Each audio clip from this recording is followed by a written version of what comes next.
다음 저희 황보진님 모셔보겠습니다. 네, 안트로젠을 가지고 계신데요.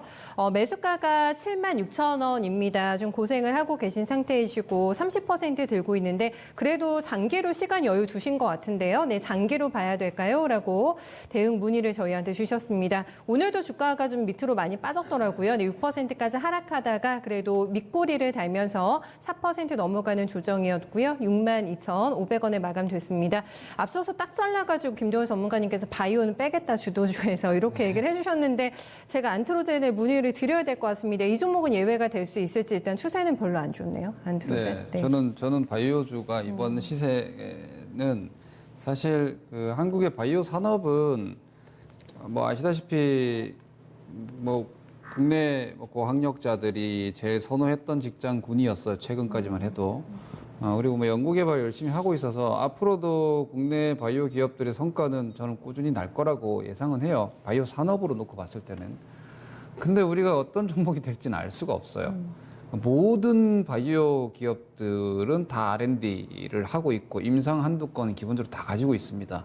이 안트로젠 같은 경우에는 지금 이상 진행되고 있는 뭐 당뇨병성 족부 궤양 치료제 그리고 줄기세포의 이 보존 기간, 생존 기간을 늘려서 치료 효과를 좀 더 길게 끌고 나가는 게 안트로젠이 갖고 있는 기술력인데 이런 어떤 특화된 기술력을 갖고 있는 기업은 차후에 뭔가 나올 가능성은 당연히 크겠죠.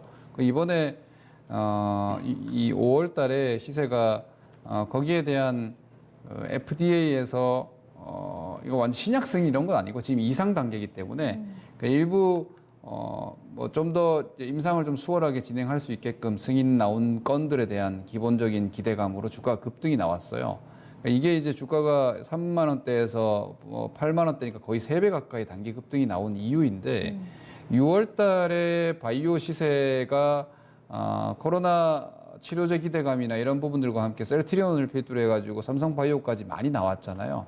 근데 그 자리에서 이 주식이 못 갔다는 거는 이 단기 시세가 여기서 끝난 거예요. 네, 그 재료로 인한 일시적인 시세가 저는 여기서 마무리된 거라고 보거든요. 그러면은 시청자님 매수하신 76,000원 여기는 그냥 한마디로 물린 거예요. 네, 그 추가, 그러니까 이게 제가 기술적인 매매나 이런 것들은 좀 냉정하게 말씀드리는 편인데 매수하신 자리 여길 거예요, 아마. 제가 아마 제 생각이 맞을 것 같습니다. 여기 정도이실 것 같습니다. 여기가 우리 개인 투자자분들이 매매하기 참 만만해하는 위치입니다. 앞에 멋있는 상승이 하나 있었으니까 여기 또 가지 않을까 이렇게 기대할 수 있는 자리거든요. 근데 어제 크게 올랐다 오늘 좀 눌러주니까 내일 가지 않을까 이렇게 사셨기 때문에 이건 뭐 거의 단기 탄력성 매매라고 볼 수 있는데 여기서 못 갔으면은 바로 손절러 갔어야 됩니다. 여기서 사신 분의 기대치는 이렇게 가는 거거든요. 뭐 대부분 다 마찬가지일 겁니다. 이런 자리에서 매수하시는 분들은요. 여기 사가지고 6만 원 오거나 5만 원 오면은 기다렸다가 중장기 가야지 하시는 분들 여기 절대 사지 않습니다. 그래서 뭐 저는 바이오주 매매하면 하시는 분들께 특히 좀 말씀드리고 싶은 게 생각했던 대로 하시라. 기대됐던 대로 하시라. 이렇게 말씀을 좀 드리고 싶어요.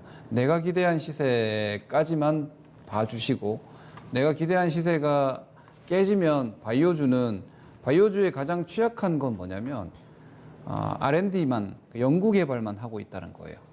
돈을 쓰면서 연구개발만 하고 있고 수익이 나지 않는다는 거예요. 그러니까 이거는 한방 노리는 거죠. 그래서 바이오주 세력들이 좋아합니다. 왜냐하면 될 거다 하면 다 될 것 같고요. 안 될 거다 하면 다 안 될 것 같은 거거든요.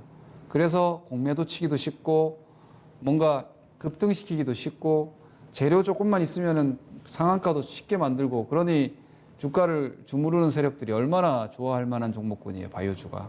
근데 우리 개인 투자자에겐 역으로 이러지도 못하고 저러지도 못하는 게 바이오주예요. 내가 팔고 나면 혹시라도 급등할까봐 매도가 잘 안 되고 그리고 좀 올라가면 더 급등할 것 같아서 막 추격 내동매매 되기 십상인데 그냥 바이오도 그냥 일반 종목이라고 생각을 하세요. 혹자들이 이렇게 얘기하죠. 바이오주 매매하면서 무슨 10% 20%냐. 바이오는 뭐 5배 10배 가는 거다. 말도 안 되는 소리입니다. 주식이 무슨 옵션입니까? 예, 종목은 적당한 수익률을 추구하면서 리스크 관리 통제를 반드시 해야 됩니다.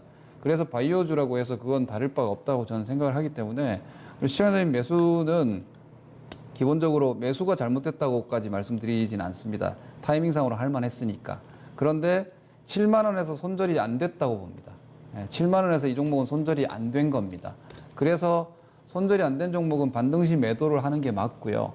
지금 추격 매도까지는 권하지 않겠습니다. 왜냐하면 아직까지 셀트리온이 살아있고 단기적으로 삼성바이오가 낙폭과되기 때문에 기술적 반등 정도는 가능하고 코로나 국면에서 바이오주들은 그래도 지푸라기 잡는 것 같은 어떤 그 멘탈리티는 갖고 있습니다.